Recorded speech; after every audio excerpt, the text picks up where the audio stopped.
I watched her pen hover right above the bottom signature line. Adeline Whitfield stared at my estimate, $184,000 to save the local library. Her famous grandfather's name was stamped on that founding plaque. Across from her I sat quietly, my flannel covered in sawdust. I hadn't said a single word in 3 full minutes. "I don't hand blank checks to unknown workers," she snapped. "Not for a building my grandfather personally paid to construct." I didn't flinch. I simply placed a faded yellow document on the mahogany table and backed away. She glanced down, and her hand immediately began to shake. My grandfather Theodore and her grandfather Harlan, Cedar Falls, 1962. 3 days earlier, you and I would have found me balanced on a ladder, deep in the library's reading room. I traced a hairline crack in the heavy timber ceiling beam. Below me, my worn structural notebook lay open on the sill. The script across those pages was tiny and extremely precise. It held complex load calculations and structural symbols. This clearly wasn't the work of an average repairman. My daughter Lily sat on a nearby bench, sketching quietly by the tall, south-facing glass window. The 9-year-old had her mother's dark hair, but she inherited my quiet, enduring patience. Outside the glass, Iowa's very first winter snow had just begun falling onto the empty streets. The snowflakes were tiny and bone-dry, the exact kind that always promised a brutally long winter. Marguerite Vance, the head librarian for 41 long years, handed my daughter some warm cocoa. Then she lingered, watching me up on the ladder. She recognized these working hands. She knew exactly how they traced the deep grain of the ancient timber. The way I tilted my head to catch hollow echoes. The way I muttered complex measurements without even looking at the open pages. Decades ago, she had stood in this exact spot watching another man do the exact same routine back in 1962. She was only 27 back then, and that master builder on the ladder was my grandfather, Theodore. But Marguerite stayed perfectly quiet. She had been guarding the true history of this room for a lifetime. I finally climbed down from the rungs, neatly folded my quote into thirds, and slid it into my worn back pocket. My restoration quote came in 30% cheaper than the massive corporate firms had aggressively demanded. I refused to charge for my own sweat. I only asked them to cover the raw materials. Walking out, I gave Marguerite a quiet nod. She nodded back, letting our unspoken legacy hang between us. Lily waved from the bench, completely focused on her beautiful pencil drawing. Outside by the curb, a sleek black Lexus sat idling, its thick exhaust choking the freezing winter air. The tinted glass rolled down. Councilman Brent Kettering coldly watched me trudge toward my battered pickup truck. The politician didn't say a word. He just stared like a greedy hawk spotting easy prey in the tall grass. I ignored the glare, climbed into the cab, and drove away. Let's travel 80 miles south to Des Moines, where Adeline sat in her inherited office, scanning 4 bids for my project. Her manicured finger paused right at the bottom of the pile. W. Hargrove, Hargrove Repairs out of Cedar Falls. That specific family name tugged at a deeply buried memory in her mind. A box inside her grandfather's study, old letters she had never even opened. She just couldn't place the connection. Caleb, her assistant, poked his head through the door. Councilman Kettering called 3 times today. He wants all the local bidders instantly disqualified. Says it gives the council an excuse to deem the property beyond repair. And what exactly does he plan for the land? Caleb paused. He wouldn't say. Adeline stared out at the snow. They tried to bury the real builders, but justice always returns.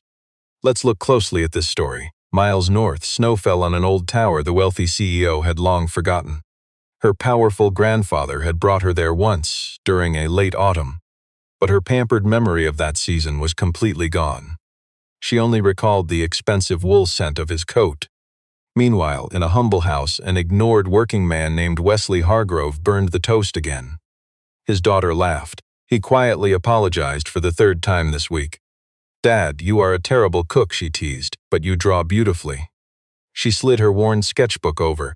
"Can you help me with a school project?" "I have to sketch a local building, so I chose the public library." The working man took the pencil, and in 20 seconds the library appeared. The arched roof, every window scaled perfectly. He did not even use a ruler. His calloused hands just moved. His daughter watched him in quiet, absolute awe. "How do you know it so perfectly?" she asked. "Because it is our legacy," he replied. Once she was asleep, the ignored mechanic walked over to the cabinet and unlocked it with a tiny brass key. Inside, buried under tissue paper, lay the real history, dozens of blueprints. The yellowed pages were soft. He pulled one out and smoothed it on the table. The library's original design, proudly signed by his working-class father. And right under his dad's name was a signature of the elite past, waiting to be answered. The second signature belonged to Harlan Whitfield, the wealthy founding patron. By sunrise, Wesley drove the 80 miles to the city in his rusted-out truck. He carried a fair repair bid and the hidden truth under his arm. The overnight snow had cleared. The long drive was completely silent. A smug guard stopped him inside the Grand Whitfield lobby. The wealthy executive never meets with everyday contractors. There is a process. I will wait. Could be hours. I have time. The dismissed mechanic sat quietly on an expensive leather bench. He ignored their glossy magazines and never once looked at his phone. He just pulled out paper and started sketching. His hands reclaimed his family's craft, drawing flawlessly with steady muscle memory. 3 hours passed. The guard walked by twice, actively ignoring the ignored old man. At 12:15, the CEO finally crossed the lobby to get lunch. Her sharp heels clicked on the marble floor. She looked at his bench and froze. This simple laborer was drafting a complex vaulted ceiling cross-section. Every single load-bearing joint was absolutely perfect. He drew flawless lines without tools, commanding the exact structural proportions. Stay with me here. She only saw talent like that from elite architects, never from a working man. Come up to my office right now, she demanded. He packed his drawing and followed the powerful heiress in absolute silence. Upstairs, the mechanic laid out the emergency repair strategy without needing a single note. He spoke with the quiet authority of a man whose ancestors actually built her elite empire. The original wooden framing was built to redistribute dynamic loads naturally. The real builders engineered flexibility directly into the structure. Because the ground under Cedar Falls shifts a 1/4 inch every single winter. Swap those beams for heavy steel, and you destroy the genius keeping it standing. You do not fix history that way, you destroy it. Where did you learn this? The mechanic let the silence hang. From my father. You and I know that look. She sized me up, the dirty mechanic, entirely too long. I'll need to see your professional license, Mr. Hargrove. State code requires it. I hesitated, then opened my battered wallet and slid my old card across her desk. Wesley Hargrove, AIA, Senior Principal, Hargrove & Associates, New York City. That license expired 4 years ago. The corporate boss glared at the plastic, then right at me. Judging my worn flannel, my calloused mechanic hands, and the dust coating my sleeves. Yet my old firm remained a legendary architectural name across the entire Northeast. Her late grandfather always spoke my name with a deep reverence he saved for true masters. I don't understand. My wife died 4 years ago, I said, breast cancer. It took 8 months. I couldn't keep working in that corporate office. I brought my daughter home to Cedar Falls and I started over with my hands. I didn't want anyone to know who I was. I have turned down 20 restoration contracts in the last 3 years just to stay anonymous. Then why come here now? Because this is my father's building, and he didn't want anyone to tear it down. I slowly unrolled my father's original blueprint across her polished desk. That paper was 64 years old, its fragile edges worn down soft as cloth. Adeline finally saw her grandfather's hidden signature for the first time. She went completely silent. She brushed the faded ink with one fingertip, like touching the face of a loved ghost. Stick with me here. After I left, she headed down to the family's private underground archive. That heavy door had stayed locked since the day the old tycoon died, 6 months prior. She had never dared to open those dusty cedar boxes inside. The courage simply wasn't there. One crate read LAP 1962. Inside sat a stack of letters bound with string. The first aged page she unfolded began, "Theo dear, regarding the arch load problem. I think your son will solve it when he grows up." The CEO read those words twice, then a third time.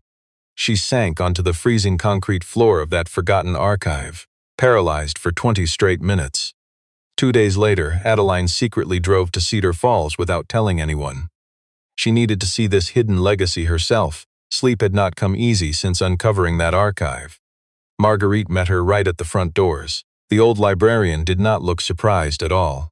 She guided Adeline through the historic building, room by silent room, like a quiet docent showing an absolute stranger around their own family home. Inside the main reading room, Adeline froze near the wall right behind the librarian's desk, spotting a tiny bronze plaque she had never laid eyes on. Harlan Whitfield, founding patron 1962. He never told me, Adeline whispered. He came here every summer until you were 8, Marguerite said softly. He used to hold you on his lap, right over in the children's reading corner. You wouldn't remember it. You were very small. He read you the Beatrix Potter books, the same stories over and over, until you knew every word by heart and would correct him if he skipped one. Adeline collapsed into a tiny wooden chair right next to the children's library shelves. Those seats were built for 6-year-olds. With her knees jammed against her chest, she sat perfectly still. Outside the tall window, bare branches of a massive oak tree scraped against the cold glass. Somewhere upstairs, a dusty radiator ticked. She did not cry, but her eyes welled up completely. You and I see it now. She grew up thinking her grandfather only cared about corporate boardrooms. She never knew this quiet side existed. A forgotten town 100 miles north of Des Moines, where local kids simply remembered his weight in a chair. She never suspected the old craftsman kept a hidden truth, one that corporate balance sheets could never touch. The front door opened. Wesley stepped in, an ignored mechanic carrying his heavy ladder. The ignored builder returned to double-check those cracked corner joints. He saw elite Adeline slumped in a tiny chair, eyes red. The simple worker froze in his tracks. A heavy silence gripped the room. He set his ladder in the back, inspecting the framework while the rich woman silently watched him work. His rough, calloused hands guided over the old wood with deep familiarity. He touched it like a creator returning to his own sacred creation. Then, the brass bell on the front door chimed again. Little Lily wandered inside, carrying her school backpack and a worn sketchbook. She paused, staring at the wealthy stranger occupying her favorite little reading spot. Hi, Lily chirped. Do you like reading? Adeline offered a faint smile. Her first genuine smile in 2 long weeks. I absolutely do. I am drawing this library for school. Wanna see? She spun her worn sketchbook. The building emerged on paper in sharp, flawless strokes. Architectural genius passed down through blood, impossible for any ordinary child to sketch alone. Adeline stared. Think about it. She recognized those exact master-crafted pencil strokes from a hidden blueprint signed 64 years ago. 3 generations of forgotten, brilliant hands. Wesley stepped off his wooden ladder. He saw his daughter sitting with the wealthy woman, the open sketchbook linking them together. The underpaid mechanic froze in place, then his daughter glanced up.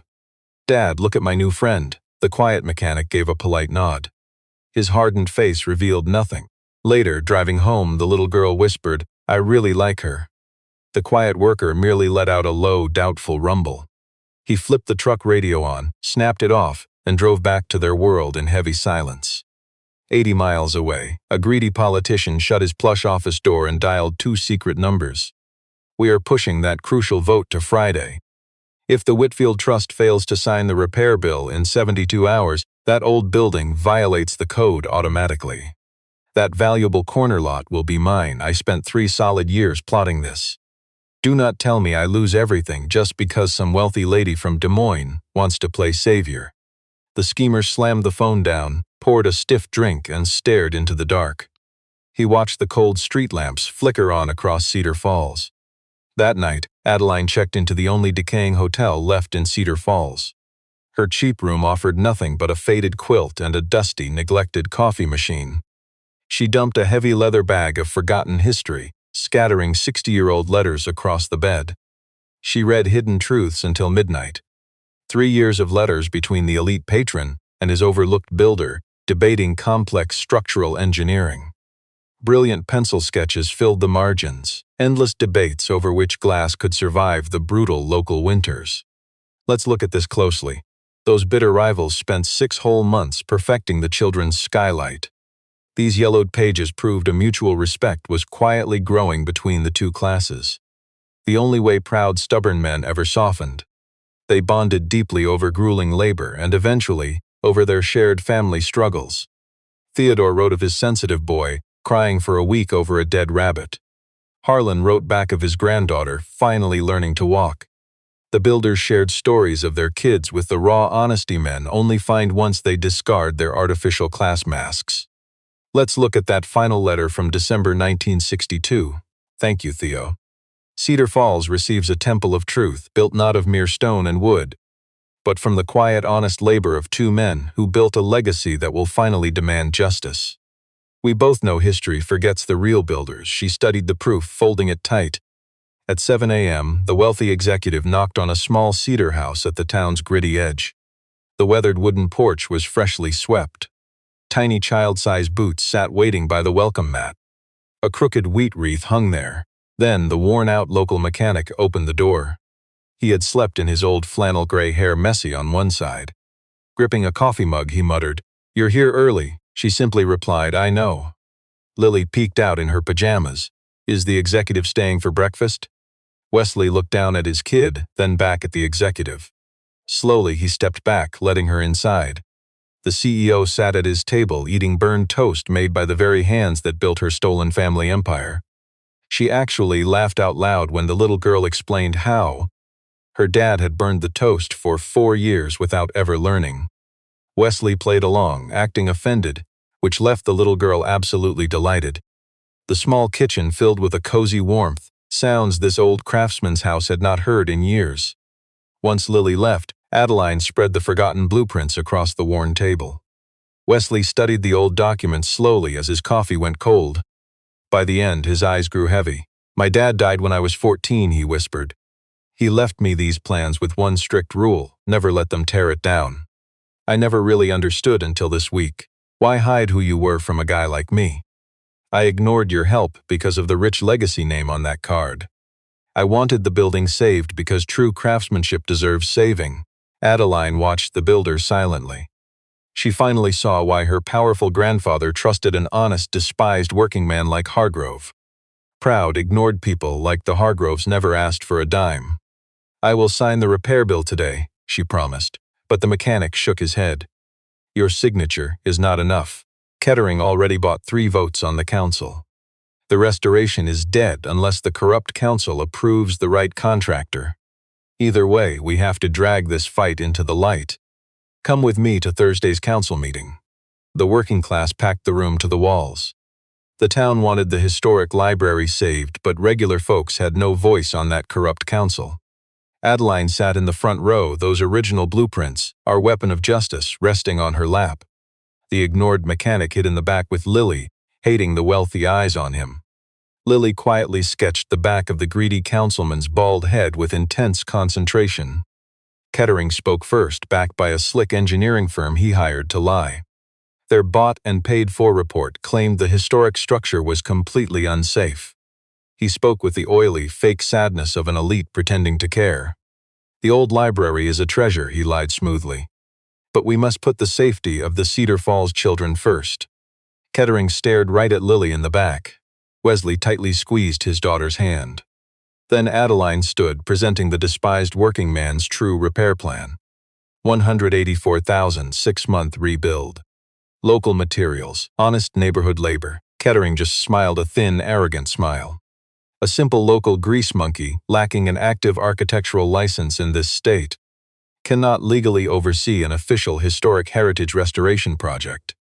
We see his game, but the code is clear. I'm sure Miss You and I know Whitfield and her expensive lawyers saw me coming. That was their boardroom trap. I let my New York license expire years ago. Iowa law demanded a current state architect to approve saving those historic walls. Renewing that paperwork takes 90 days, and our final vote was today. Adeline had nothing left. She looked back at me and I stood up. I stayed quiet, just raising my calloused hand for the public comment period. The chairman nodded. I marched down the chamber's long center aisle. My daughter Lily squeezed Marguerite's hand, watching me walk past those suits. The old librarian dressed quietly, choosing a back seat just to watch it unfold. I slid the original hand-drafted blueprint onto the projector. The room went dead silent as 2 faded signatures flashed. I spoke with grit. "I am not asking for your trust, just look at the bones of this building. 2 working men built this so the kids of Cedar Falls had a place to read. One of those forgotten men was my father. The other was her grandfather over there. I pointed right at Whitfield. Heads turned. I came to do this because I owed him. I can fix a paper license, but we cannot rebuild this history once it falls. The room buzzed with whispers. They delayed the final vote until Friday morning. Kettering demanded proof of the ink, marching back to his seat, avoiding my eyes. That very night, a heavy brick crashed straight through our front window at Cedar House. Shards of shattered glass sprayed across our woven rug. There was a folded warning strapped tightly to the stone. "Return Cedar Falls to the locals, outsiders stay out," Lily screamed. I pulled my daughter tight against my chest as the glass settled around our boots. That is where the real foundation cracked. For the first time in 4 years, I dialed a midnight number that was not a clinic or school. Adeline answered on the second ring. She drove 80 miles to us through pitch-black, empty roads. Her radio hummed with dead static through those forgotten towns. When she finally arrived, the local sheriff was wrapping up his useless incident report. My little Lily had cried herself to sleep against my shoulder. Once the deputy drove off, Adeline and I sat on the freezing steps. Neither of us spoke for 10 long minutes. Light snow drifted quietly between the wooden porch beams. She took off her heavy wool coat, draping it over my broad shoulders. I let it stay. "I am sorry," she whispered. "You did not throw it." "No, but it flew because of me, because of him. There is a difference." We sat in total silence until the cold eastern sky grayed. Safe inside, my girl slept with both arms clutching her stuffed rabbit. At 6 in the morning, Marguerite knocked softly on our heavy front door. She stepped inside with muddy winter boots, tightly holding a small cedar box in both of her hands. I carefully set it on the table. "I have guarded this for 41 years, Marguerite said. "I promised Theodore Hargrove I would keep it shut until this town truly needed it." I slowly lifted the heavy lid. "You and I know blueprints hold the truth." Inside lay the original construction documents, stamped in 1962. The grand old library was officially registered as a permanent heritage site. And folded right beneath. "You and I know history hides things." Among the engineering papers lay Harlan Whitfield's single letter. Adeline read it aloud. I saw her hands tremble as she turned that old page. Those typed words forged a binding legal covenant. To tear down the Cedar Falls Library, they absolutely needed written consent from the Whitfield Heritage Trust. Our hidden safeguard sat quietly recorded with the county registrar. Signed in March of 1962, it carried 3 sworn signatures and the official state seal. The agreement was never canceled. It possessed as much raw power as the day they signed it. Adeline asked the aging librarian, "Why hide this until now?" Marguerite's voice held steady, but her tired eyes certainly did not. Brent Kettering's father sat on that exact council in 1985. He tried to bulldoze our working-class legacy back then. Theodore begged her to guard this letter as their ultimate line of defense. She kept it hidden because Brent threatened to steal her pension. Last October, he sat in her office promising her absolute ruin if she ever spoke up. He controls the votes. He could crush her entirely. She looked at me, the mechanic, after hearing about the brick and my little girl. She simply could not hide it anymore. I wrapped my arms around her. I watched Marguerite finally weep for the first time in 41 hard years. She sobbed into my shoulder, the son of a builder she once loved like her own brother. Adeline phoned the trust's high-paid attorney at 7 flat that morning. By 10 o'clock, that historic safeguard was lodged with the district court. By 11, physical copies sat on the desks of every town council member. Kettering found out within the hour. He phoned Adeline, his arrogant voice strained. He threatened a massive lawsuit against the trust for disrupting his municipal machinery. Adeline gave him one sentence, "Mr. Kettering, my grandfather saw you coming in 1962. She hung up the phone. That afternoon, I sat facing Lily at our kitchen table, exhausted. She watched my worn face. "Dad, you look sad." "I am not sad," I told her. "I am just thinking about Addie's grandfather." Lily pondered this. She drew a careful little line in her sketchbook. "Is Addie going to stay here with us?" I had no answer. Come Friday morning, the council chamber was absolutely stuffed to double its normal capacity. The local paper splashed my father's blueprint photograph right across the front page. Even the Des Moines Register printed the story of our forgotten builder's covenant. Out in the parking lot, a regional television news crew had already set up their heavy cameras. Kettering attempted one final dirty trick. He demanded they toss the old documents for lacking proper modern certification. Our attorney simply produced the cross-notarized copy alongside the original, undeniable historic proof. The chairman ruled the sweat-stained papers valid. Kettering's face went totally pale. The council now faced two choices. First, honor that 1962 covenant. Second, approve my own restoration plan for Hargrove. Stick with me here. Before the vote, they offered me the microphone, but I refused it. I marched right down the center aisle, planting my boots beside Adeline in the very front row. I turned slowly to face the crowded room. I had no slick speech prepared. You and I know this exact tone. I spoke like a tradesman who accepted he might lose. My own father laid these bricks before I was even born. He truly believed that a town missing its library is a town without any real memory.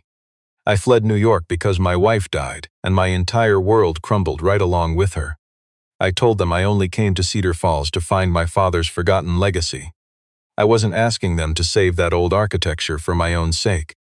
I begged them to preserve that hidden craftsmanship for my daughter and all our children. Picture this with me. Dead silence. In the very back, a forgotten woman wept. My Lily sat near Marguerite, proudly looking up at her grease-stained dad. Adeline rested her hand right near my rough, calloused fingers, not touching but close enough. Then came the vote, 5-2. Our old builder's covenant stood firm. The restoration passed. Kettering, that slick developer, simply stood up and stormed out. Some reporter chased the suit outside, shouting questions about his hidden financial ties, linking his corporate firm to the demolition scheme that erased our hard-working history. He stayed silent, speeding off with a furious, tight-jawed glare. 2 weeks later, the FBI officially investigated his shady corporate conflicts. Before that very year finally ended, 3 of his partners faced indictment. Their soulless strip mall, meant to erase our history, was quietly pulled from the zoning board. Once the room cleared, Adeline and I just stayed in our seats. Lily ran down the aisle, climbing straight into her tired dad's lap. For the first time, I let my calloused arm wrap around Adeline's shoulders. Just for a brief second, then I pulled away like it never even happened. Adeline didn't say a word. She just gave me a gentle smile. Lily missed absolutely nothing. She grinned at us, glowing like a kid who watched the foundation being laid and knew it was solid. From the very back rows, old Marguerite watched us closely. After 41 years of total silence, she knew her sacred vow remained intact. She closed her eyes and took a breath, honoring my father's forgotten legacy. Remembering the exhausted, loving way he looked at her that autumn before he finally passed. He once warned her that some historical debts take generations to finally settle. She never truly understood that until today. That very evening, Adeline stayed for supper. Lily played chef, pouring out 3 bowls of cereal and drowning mine entirely in milk. We laughed harder than we ate. For once, this tired mechanic didn't burn a thing. Before Adeline headed out, I handed her a flat package wrapped in rough paper. Look closely with me here. She unwrapped my bold pencil sketch, its structural lines completely confident, signed W. Hargrove, 2026. Right beneath it was a faded copy of my father's original builder's mark from 1962. Adeline cradled the precious history. She stayed quiet. She just stared deeply at this humble machine mechanic. 6 weeks later, the hard physical restoration commenced. I tackled the library roof alongside a small, gritty crew of local carpenters. This is what we miss. We placed beams by hand, honoring the original forgotten joinery. We working men shared thermos coffee and hammered away until the sun faded. Marguerite visited us every single afternoon carrying fresh sandwiches. She just retired but swore she wouldn't sit idly while the working class rebuilt our history. Adeline returned to dusty old Cedar Falls every weekend. On paper, she simply supervised our trust operations. Caleb finally quit asking why she always fled to Iowa from Friday afternoon until Monday morning. He even stopped booking her into useless Monday morning corporate meetings before noon. The child had finally gotten used to seeing that wealthy CEO at their humble dinner table. The little girl even started sketching the powerful woman into her simple drawings. Nothing fancy, just 3 quiet figures at a table and 3 pairs of work boots by the door. 3 worn mugs sat ready each morning, even though the little girl only drank hot cocoa. Come with me on this. One Saturday, the overlooked mechanic walked the wealthy executive to his humble shed. His rough, calloused hands turned the heavy key, sliding the weathered wooden door wide open. Inside lay his father's dusty blueprints, the stolen legacy of decades of backbreaking labor. Plans for public buildings, family homes, and complex historical restorations. The ignored drafting paper felt soft and fragile with age. She traced the rolls, realizing these hidden designs were the true foundation of her family's stolen empire. "You want to haul these back to your corporate trust?" Wesley asked her quietly. "It is a legacy belonging to both our families." The powerful executive just shook her head. "I want them here, where they actually belong." A heavy silence followed. You and I know what here meant. The past was finally demanding its rightful justice. That evening, once the girls slept, the overlooked working man and the executive shared the quiet porch. The winter snow had finally melted, leaving the raw scent of damp earth and coming spring. A distant freight train rumbled, its long, low whistle carrying across the quiet, empty fields. He finally spoke about Margaret. It was the first time the guarded builder had mentioned his late wife to an outsider. He quietly described those brutal 8 months and the endless toll of chemotherapy. He recalled the day his dying wife begged him never to become a bitter, broken man. A promise the struggling, honest mechanic had fought hard to keep through those lonely years. He shared how Margaret loved wild winter snowstorms, worn-out books, and terrible cowboy movies. They wanted 3 kids but only had one. He noted Lily looked nothing like her mother except for those same soulful eyes. He admitted his late wife would have truly liked her. In fact, she would have absolutely insisted on it. The wealthy executive sat there, completely speechless. She rested her head against the tired laborer's shoulder, and he stayed perfectly still. A barred owl echoed from the dark woods as a bright moon climbed above the barren branches.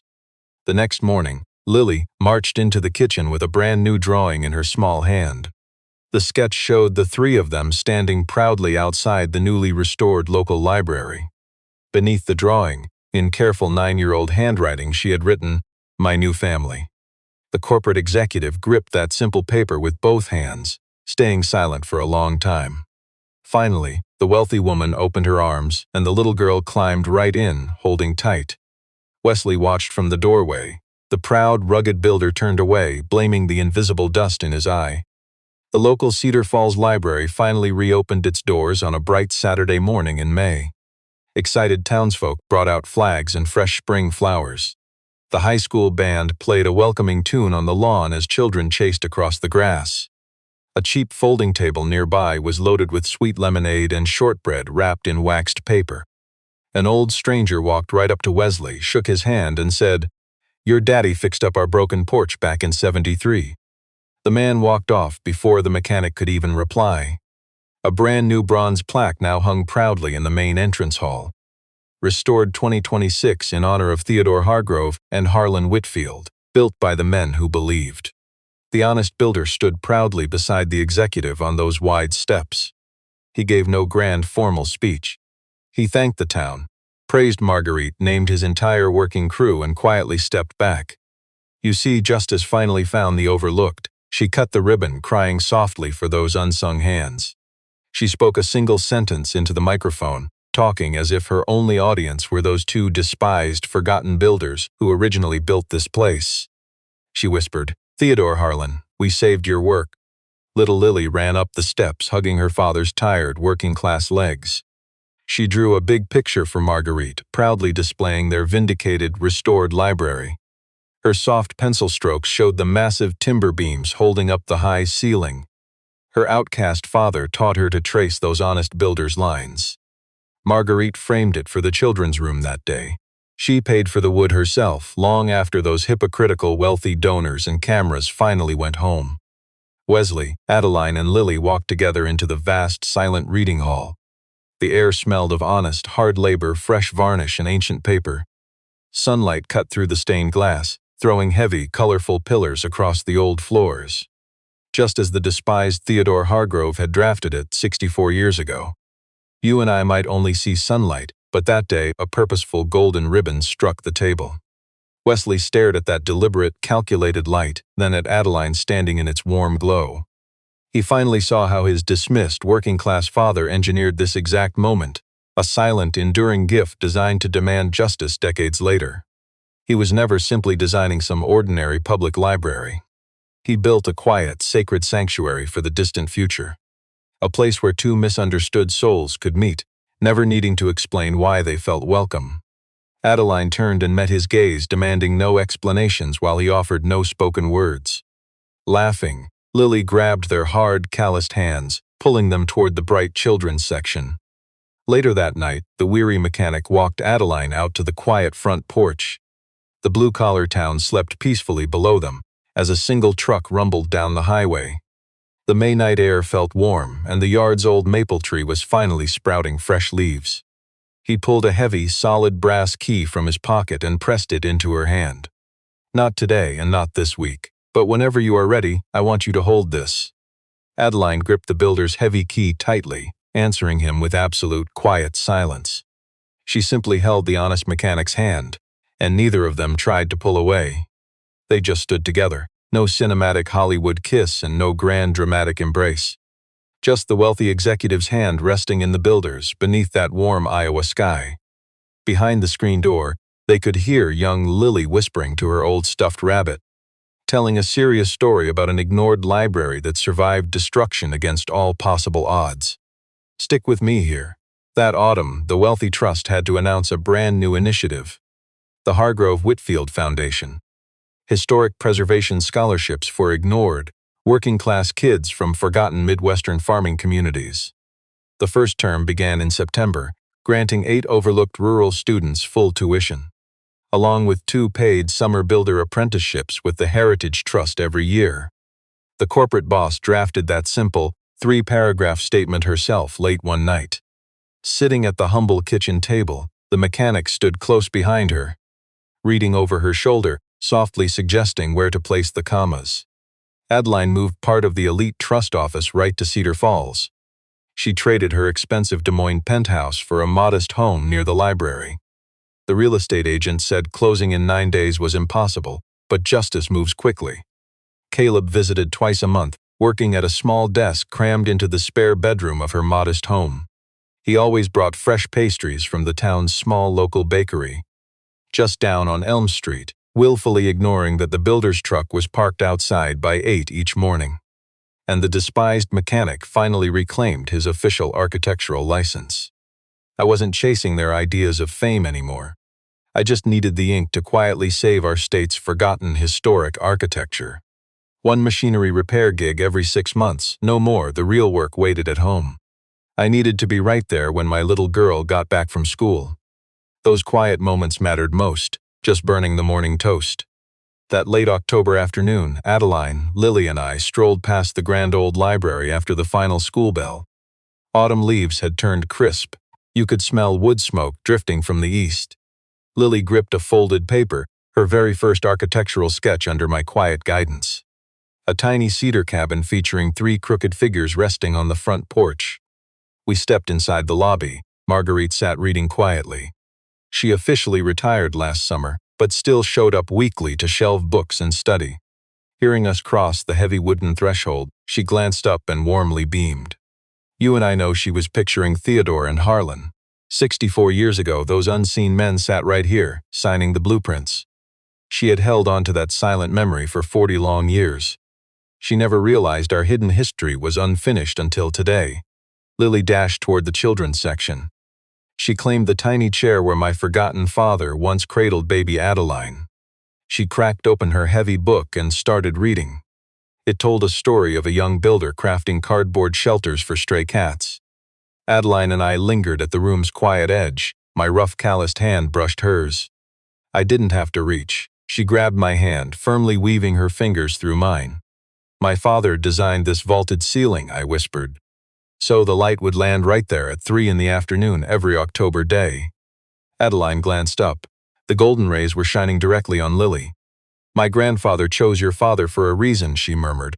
"I think I understand it now." I kissed the crown of her head, just once, quietly profound, never dramatic. Just warm light, tightly gripped hands, and my kid enjoying a grand room 3 unseen generations kept standing. Beyond the handcrafted stained glass, winter's very first snow started drifting quietly over Cedar Falls.